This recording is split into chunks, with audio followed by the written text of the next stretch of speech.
दिल्ली से माइग्रेंट मजदूरों के सफर को रोक नहीं पा रही है।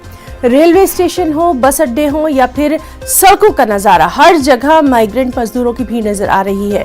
दिल्ली की सड़कों पर गुज़िश्ता साल जैसी तस्वीरें एक मर्तबा फिर हैं। 6 दिन के लॉकडाउन के नफाज के साथ ही माइग्रेंट मजदूर पैदल ही अपनी आबाई रास्तों की जानिब निकल पड़े हैं। सीधे हमारे साथ मौजूद हैं हमारे नुमाइंदे राजीव तिवारी।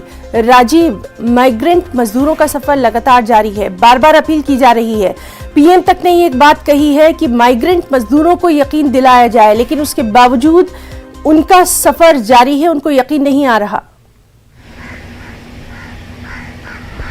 बिल्कुल, अगर देखा जाए तो दिल्ली में जिस तरह से 6 दिन के लिए लॉकडाउन लगा है, उसके बाद यहाँ पे जो प्रवासी मजदूर हैं वो काफ़ी घबरा गए। जैसे ही लॉकडाउन का ऐलान हुआ उसके बाद नई दिल्ली रेलवे स्टेशन की बात कीजिए या आनंद विहार रेलवे स्टेशन की बात कीजिए, जो अंतर्राष्ट्रीय बस अड्डे हैं वहाँ बात कीजिए, लगातार उनका मूवमेंट शुरू हो गया और अपने राज्य जाने के लिए निकल गए घरों से।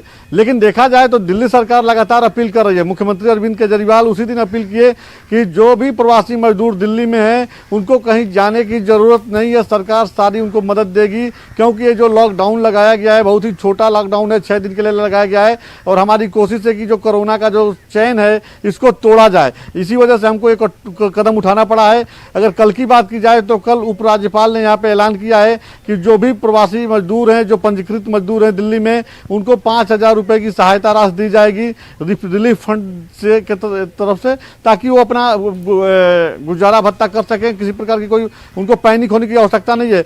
और प्रधानमंत्री ने भी कल जब राष्ट्र को संबोधित किया तो उन्होंने कहा कि राज्य के मुख्यमंत्री अपने यहाँ जो हैं मजदूर उनको भरोसा दिलाएं कि सरकार उनके साथ है। तो लगातार जो है सरकार की तरफ से अपील की जा रही है, लेकिन सबसे बड़ा सवाल है कि जो मजदूर हैं वो नहीं मान रहे हैं। और जी, तो यही बात अहम है कि आखिर इनको यकीन क्यों नहीं आ रहा। तमाम सरकारों को यकीन दिलाने की जरूरत है।